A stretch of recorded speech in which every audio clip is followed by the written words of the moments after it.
ülke içerisinde ülke olur mu demeyin, oluyor. Lesotho, Güney Afrika'nın ortasında dört tarafı Güney Afrika sınırlarıyla çevrilmiş 2 milyon kişilik bir ülke. Krallıkla yönetiliyor. Afrika'nın rengi, enteresan şapkalar kullanan, bir sürü kabileyi bir arada bulunduran Basutoların ülkesi Lesotho'da başlıyor.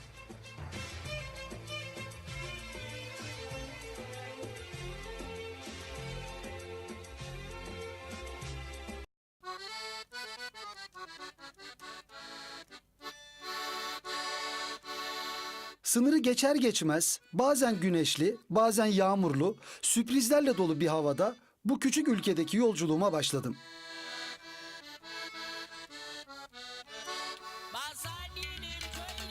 Eski adı Basutoland, günümüzdeki Soto dilini konuşanlar anlamındaki adıyla Lesotho, kralın yetkilerini koruduğu bir çeşit monarşi ile yönetilmekte.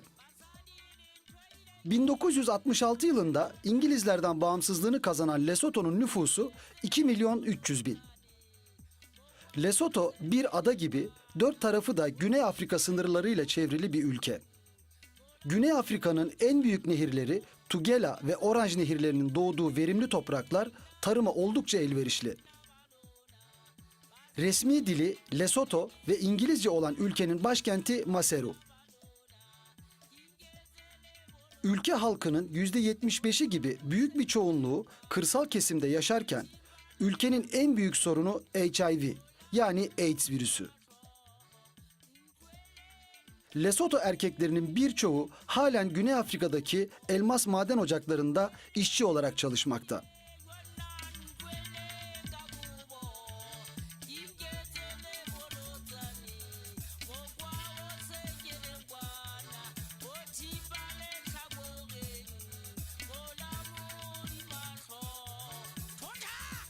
Lesotho'nun başkenti Maseru'nun merkezi otobüs durakları. Kime sorduysam mutlaka oraya gitmemi istedi. Çünkü hayat burada akıyor. Etrafında dükkanlar var. İnsanlar zaten yerel minibüsleri kullanıyorlar. Burada çok farklı bir hayat var. İnsanlar gerçekten çok güler yüzlü. Buralarda bir özelliği daha var ki her minibüsün ayrı bir müzik sistemi var ve insanlar gerçekten müzik tarzına göre beğendikleri müzikleri çalan minibüsleri tercih ediyorlar. Her araçta da farklı güzel tesisatlar var. Birazcık burası tekno çalıyor ve güzel bir müzik.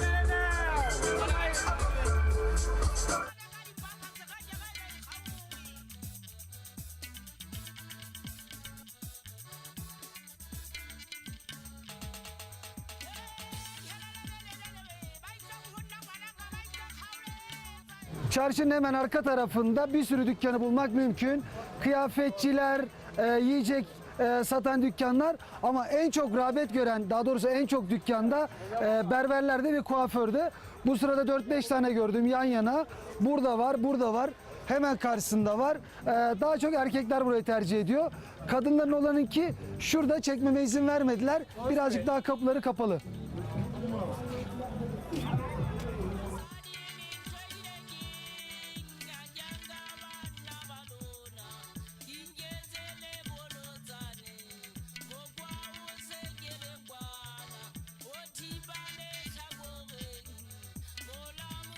Bu bölgenin önemli yiyeceklerinden bir tanesi de tavuk ayağı.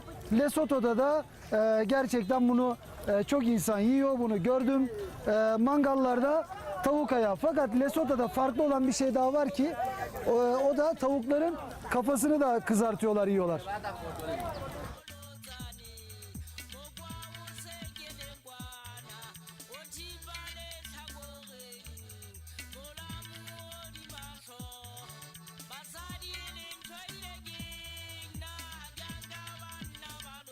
Burası karşılaştığım en garip dükkanlardan bir tanesi. Çünkü farklı farklı yiyecekler var. Dediler ki bunlar geleneksel yiyecekler. Fakat burada büyücülük çok gelişmiş durumda ve büyü yapmak için bir sürü obje var burada. İşte ölmüş bir tane kuş, ölmüş bir kuşun kafası, başka bir hayvanın ayağına benziyor. Bir sürüngenin pençeleri, otlar. üzerine kürdan saplanmış kökler. Burada türlü çeşit büyü malzemesi bulmak mümkün.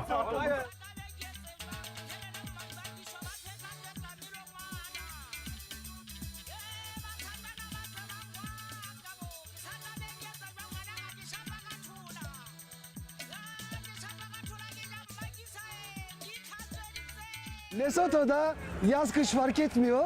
Kadınlar şemsiye kullanıyorlar. Çünkü buranın güneşi buranın güneşi gerçekten çok yakıcı. Tabi birazcık da siyah tenliler. Güneşi de çekiyorlar. Bu yanımdaki hanımefendi biraz önce çok utandı. Dedim ki ya gel şunlarla ilgili bir şey söyleyeceğim. Sonra geldi bizim aramıza katıldı. What's your name? Tula. Tula. Okay, what's your name? Tabise. In Tabise. Yes. Tabise. Tabise and Tula. Thank you. Thank you very much. Okay.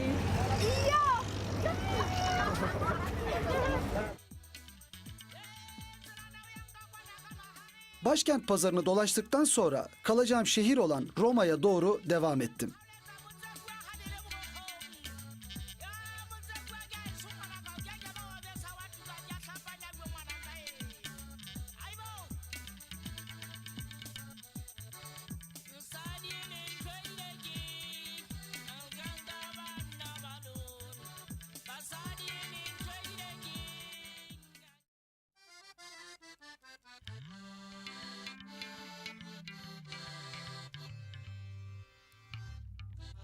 Lesotho sokaklarını gezerken insan acıkıyor. Acıktığım zaman da buranın değişmez bir kuralı var. Sokak satıcıları burada tavuk yiyebiliyorsunuz. Pop var yanında, mısır unu lapası. Benim kaldığım guest house'da bugün tanıştığım İsviçreli arkadaşlarım var. Daniel ve ben. Onlar yukarıdan aşağı geliyorlar. İsviçre'den geliyorlar ama batı tarafından geliyorlar. 11 aydır yoldalar ve Cape Town'a gidiyorlar. Onlarla Cape Town'da buluşacağız. Buradaki yemekler iki türlü şey bulabiliyorsunuz. Sol tarafta domuz eti var. Ben yemiyorum domuz eti. Bu tarafta da tavuk var. Birazdan burada tavuk, pop ve soğanla hazırlanmış bir yemek sipariş ettim. Ben yiyor zaten ondan. Çok da beğendim. Ben de aynısından sipariş ettim. Bakalım tadı nasıl?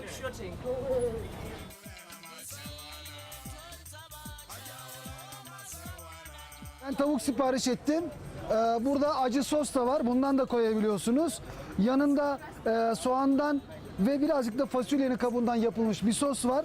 Papla karıştırıyoruz. İsterseniz buradan bol miktarda sosu bunun üzerine koyabilirsiniz. Çok da lezzetli oluyor.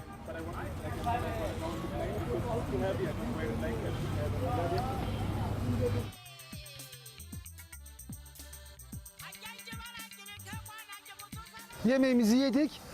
Tabii ellerimizle yiyoruz. Burada çatal bıçak yok. Çatal bıçak olmadığı için de eller kirleniyor. Burada yıkıyoruz ellerimizi. Hemen kenarında da bir tane bez var. Tabii birazcık hijyenden yoksun ama fark eden bir şey yok. Sonra da isterseniz bir kürdan alıp dişlerinizi temizleyebilirsiniz.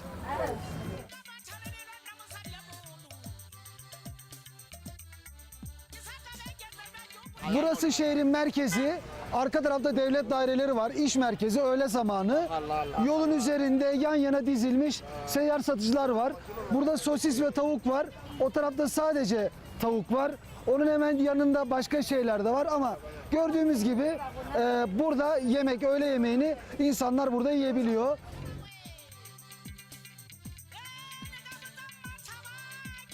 Lesotho'da, Masero'da her şey birbirinin içerisinde çok güzel yaşayabiliyor.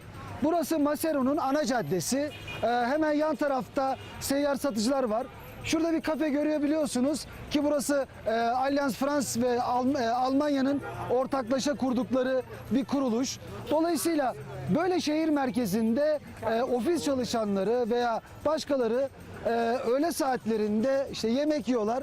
Hemen karşı tarafında meyve satıcıları var. Burası hakikaten hayatın aktığı bir şehir. Lesotho'da Basutu şapkaları çok moda. Bunu herkes kullanıyor çünkü bir dağdan alıyor adını. Yarın oraya gitmeye çalışacağım. Bir de size bir kelime bilgisi vereyim. Ben şu anda Mosutuyum. Yani tek başıma bir Lesotolu olursam bana Masutu diyorlar, Mosutu diyorlar. Eğer birkaç tane Mosutu yani birden fazla olursa da Basutu diyorlar. Ben şu anda Mosutuyum. Şapkam kafamda. Nereden esinlendiğini de yarın gidip göreceğim.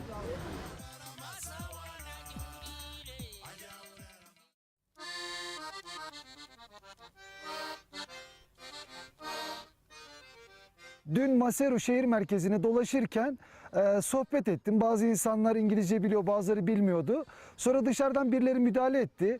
Tercümanlık falan yaptı. Ve o zaman Bosleki ile tanıştım. Bosleki burada bir devlet dairesinde çalışıyor. Birazcık sohbet ettik işte hani ne yapıyorsun, ne ediyorsun diye. Ben de ona anlattım ne yaptığımı, gezdiğimi, nereleri görmek istediğimi. Bugün izinli. Dedi ki ben sana katılabilirim. Ben de çok sevineceğimi söyledim. Sabah onu aldım iş yerinin önünden. Şimdi Tababosiu diye bir yere gideceğiz. Orada işte geleneksel bir köy varmış. Göreceğiz ne olduğunu bilmiyorum. Bana bugünkü rehberim Bosleki. Are you ready?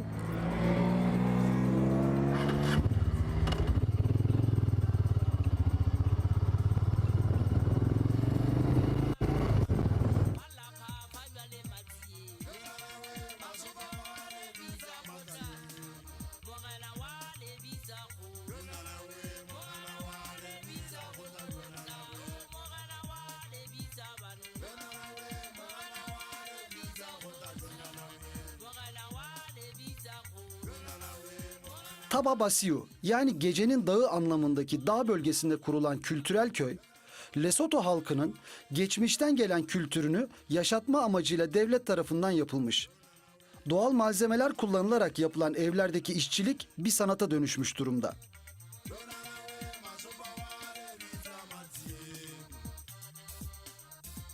Lesotho krallıkla yönetilen bir ülke.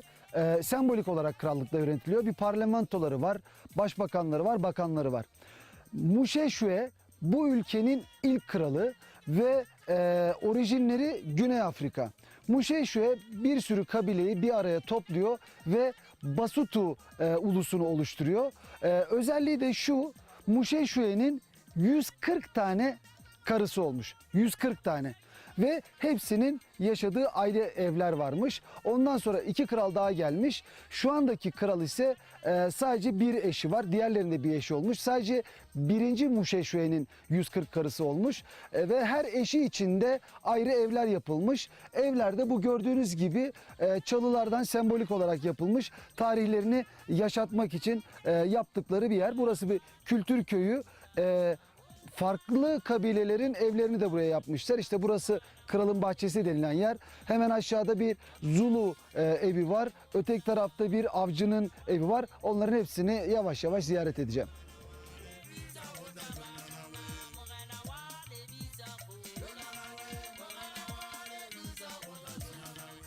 Evin önünden geçerken veya buraları dolaşırken şu gördüğünüz taşa hiçbir anlam veremezsiniz. Fakat bu taşın özelliği şu, özellikle çıkartılan bu yeraltı taşlarından bir tanesi ve o zamanki kadınların buranın temel yiyeceği olan pop diyorlar işte mısır unu lapası, onu yapabilmek için bu taşı ve bu ana taşı kullanıyorlarmış. İşte mısırları buraya koyup böyle onları ezip toz haline, un haline getiriyorlarmış. Anlamsız bir taş aslında burada hayatın merkezi, yiyeceğin merkezi veya yiyeceğin başladığı nokta olabiliyor.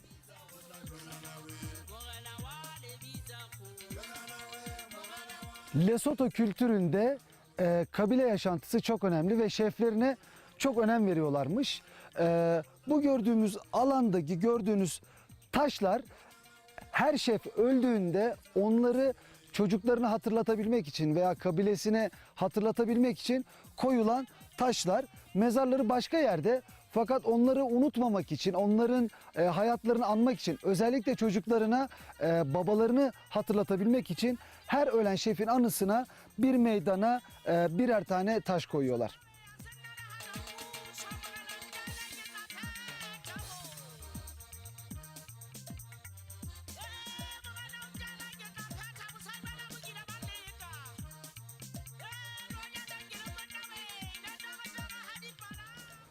Lesotho birçok kabilenin birleşmesinden oluşuyor ve orijinleri de merkezleri de geldikleri yer Güney Afrika. Kendilerine Güney Afrika'nın içerisinde küçücük bir toprakta yaşam alanı bulmuşlar. Bu ülkede yaşayan insanların farklı kültürleri de var. İşte çalıdan evlerde yaşayan da var. Böyle kayadan evlerde yaşayan var. Bu kayadan evlerde yaşayanlar pigmeler diyebileceğimiz ya da çok küçük insanlar. Dağlarda tabii o tür evleri yapmak mümkün değil. Kayalardan kendilerine bu tür evler yapıyorlar. Burada en enteresanı şu, bizim standartlarımızda herhangi bir insanın giremeyeceği kadar küçük bir kapısının olması. Çünkü zaten onlar hakikaten çok küçük insanlarmış.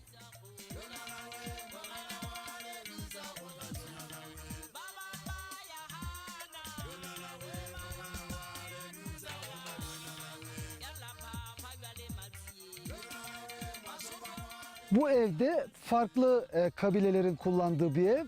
Zulular, Swaziler ve Intebeleler bu tür evleri kullanıyorlar. Diğerlerinden farklı. Swaziland'da da buna benzer evler görmüştüm.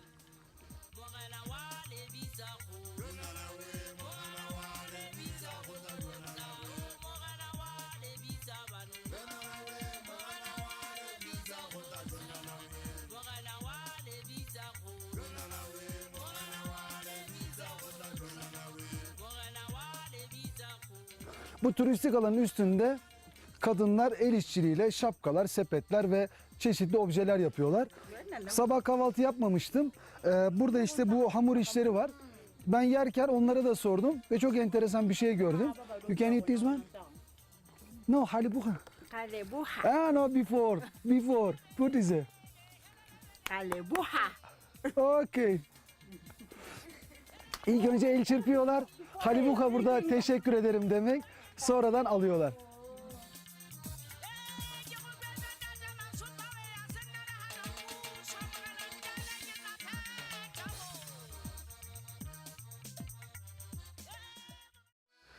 Yolun hemen karşı tarafında devletin oluşturduğu bir kültürel köy var. Bir asfalt yol geçtim. Tamamen spontan gelişen bir şey. Hemen karşı tarafa doğru gidiyorum. Bakalım kültürel köyün karşı tarafında hayat nasıl devam ediyor.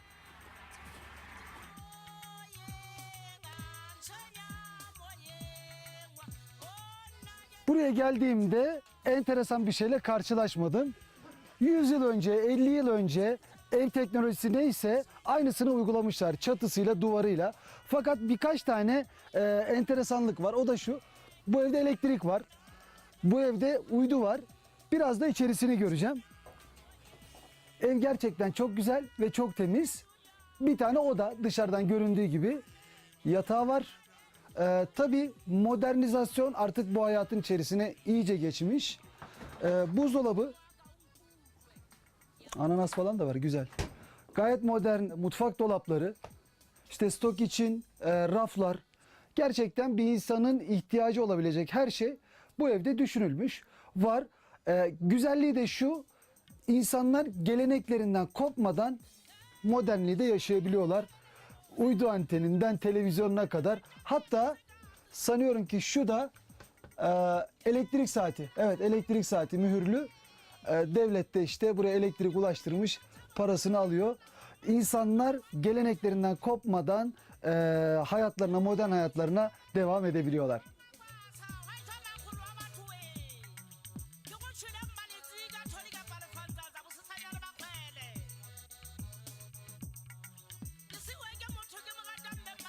Evin bahçesi harika.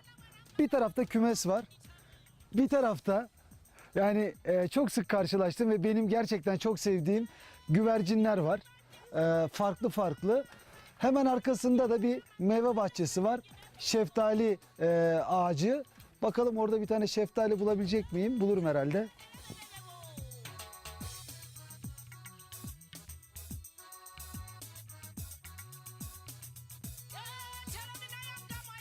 Dalından koparılmış şeftali.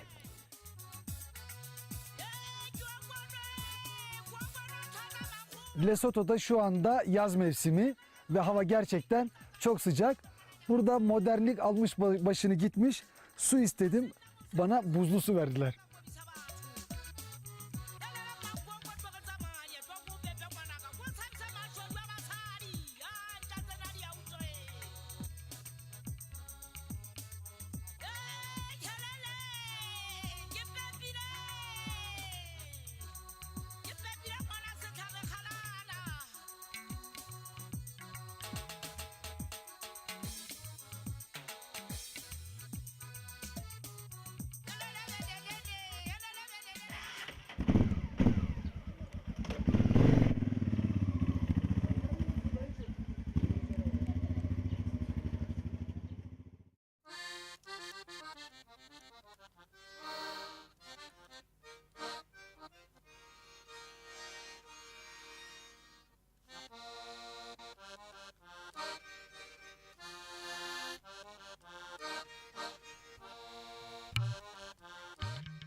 Burası Lesotho halkı için gerçekten çok önemli bir alan.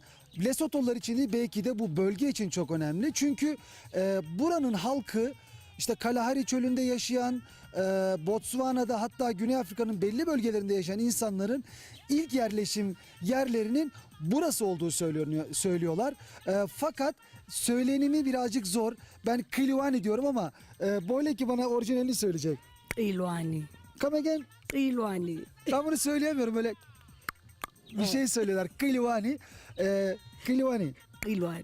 Qilwani dağı bayraklarından, ki Lesotho'nun bayrağında da var bu dağın sembolik hali, şapkalarına kadar bu dağı koruma altında tutuyorlar.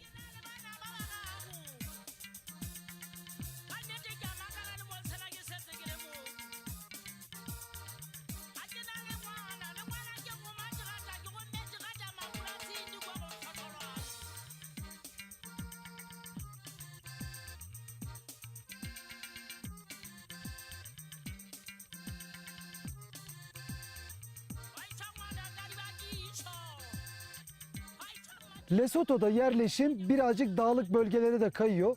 Maseru buranın en büyük şehri ve genellikle insanlar burada yaşıyorlar. Ama küçük köyde yaşayan insanlar burada at kullanıyorlar. Bu atların bir de farklı özelliği var. Daha doğrusu sürücülerin sırt çantaları var. Genellikle köyden köye giderken bazen yanlarına, arkalarına insanlar alıyorlarmış taksi niyetine, veya birileri bir yere bir şey göndermek istiyorsa postacı gibi bu insanları kullanıyorlarmış.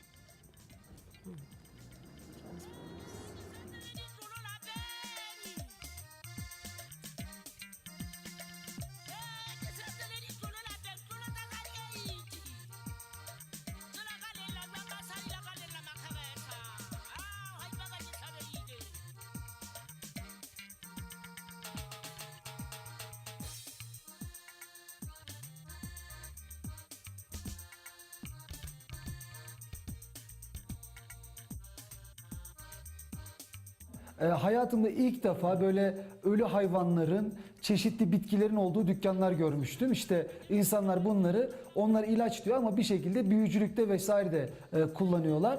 Boyleki'ye onu söylemiştim. O da dedi ki ben bir tane bir yer biliyorum. İşte yarın seninle oraya gittiğimizde götürebilirim. Doktor Mutseki. Beni Doktor Mutseki'ye getirdi. Mutseki beni muayene edecek. Eğer bir hastalığımı bulursa da bana buradaki bitkilerden veya kendi edindiği malzemelerden ilaç yapacak.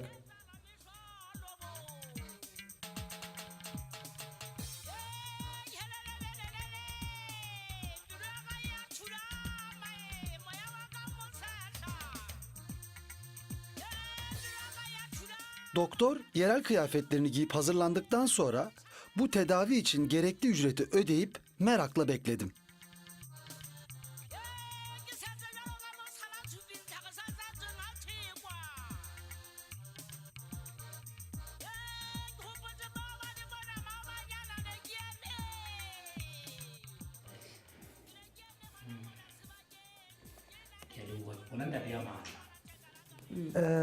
Ben muayeneyi böyle elle gözle bir şekilde zannediyordum ama biraz önce yaptığı dua o benim için muayeneymiş. Şöyle ki dua etmiş ve oradan gelen bilgilere göre bana aktardığı şey şu: çok güçlü bir karakterim ve fiziğim varmış ve gelecekte çok başarılı ve iyi bir hayat sürecekmişim ve hayatım da çok iyi bir şekilde sonlanacakmış.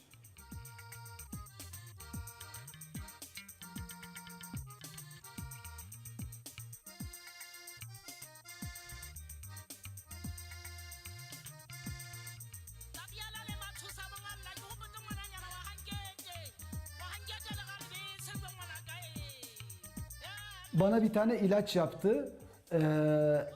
Hep böyle güçlü ve enerjik olabilmem için bir şeyler verecek. Bana ağaç kökleri, işte ona bir şeyler okudu. Onu sürekli cüzdanımda taşıyacakmışım. Üzerimde taşıdığım sürece de güçlü ve enerjik olacakmışım.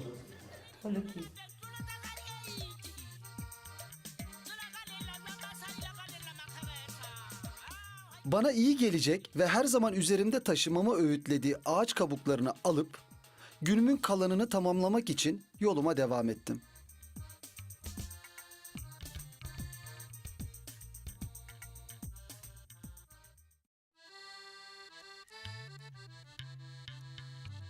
Kaldığım yerde Matebu yönetici, orada hanımları Matebu yönetiyor. Benim işte orada röportaj yaptığımı gördü, işte kamerayla bir yerlere gidip geldiğimi gördü. Ve sonra dedi ki ne yapıyorsun? Dedim ki ben de motosikletle Afrika'yı geziyorum. İşte insanların hayatıyla ilgileniyorum. Dedi ki benim evimi görmek ister misin? Onunla bayağı bir uzun sohbet ettim daha önce. Dedi, tamam dedim geleyim. Tabii gelince de şaşırdım. Çünkü 4 tane evi var. Kendisi birazcık zengince bir hanım. Benim için de şöyle bir şey oldu Lesotho'da. Buranın kültürel köyünden başladım. Yani en eski yerleşim biriminden. Sonra bir köy yaşantısına geldim. Oradan birazcık daha kasabavari bir yere geldim. Şehir merkezinde gördüm. Dolayısıyla Lesotho'nun bütün yaşam formlarını bir şekilde görmüş oldum. Bu evlerin değişmesi, müzik seti, her zaman bir ses var evlerde, her zaman bir müzik var. Burası evin salonu, küçük küçük odalardan oluşmuş. Buzdolabı, mikrodalga fırın, müzik seti, televizyon, DVD, mobilya. Türkiye'de böyle gelir grupları dağılımı yapılır işte. A, B, C, A+, B+ gibi. Buraya bakıldığında bu aile bütün elektronik eşyalara sahip. Bilmiyorum hangi gelir seviyesine sahipler. What is this room? Bedroom. Bedroom, can I see? Yes. Okay. Matebu'nun yatak odası burası. Küçük kızıyla beraber kalıyormuş. Baktığımda gerçekten çok güzel dantelli yatak örtüleri. And your smaller is go to school, right? Yes. This her. Okay. Can I see? Inside. Open. Yeah. Oh, the leather jacket is yours. Yes. You are a rich woman. No. Yeah. Rich. Okay. I will ask you something. Okay. Are you single? Yes. Okay. Also, I'm a single. Oh. So. Do you want to marry me? Yeah, bro. Yeah, bro. Okay. yes, Okay. yeah. Okay. Okay. Just wait. I'm going to translate. Okay.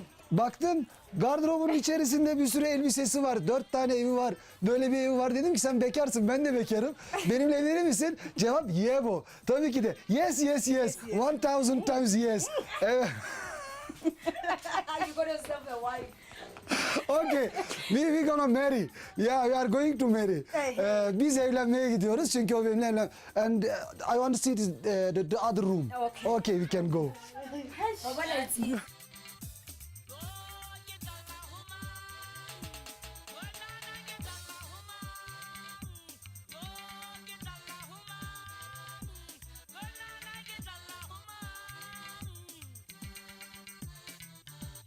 Bu odada 6 tane çocuk uyuyor. 2 tanesi bu yatakta, 2 tanesi bu yatakta, 2 tanesi de yerde.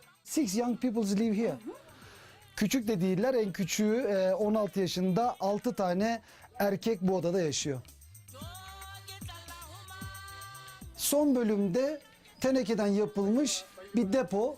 Evin bütün atık malzemesi veya stok yapılacak malzemeleri, arabalar, el aletleri vesaire gibi şeyleri de burada tutuyorlar. Burada toplam 5 aile yaşıyormuş. 4 tane odada 5 aile yaşıyormuş ve yaklaşık 21 kişilik bir aile yaşıyor burada. Sayı birazcık fazla ama şartlar böyle.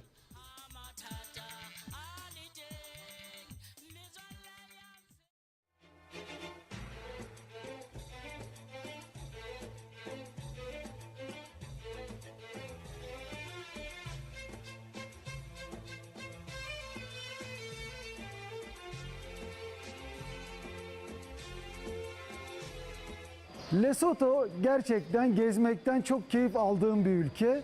Çok da enteresan bir gezi oldu. En eski yaşam kültürlerinden başlayıp modern yaşama doğru bir yolculuk yaptığım zaman içerisinde. İnsanları gerçekten çok güler yüzlü ve sevecenler. Çok eğlendim ama artık Lesotho seyahatim bitti. Lesotho bu tarafta, arka taraf Güney Afrika. Afrika'nın rengi Güney Afrika'da devam edecek.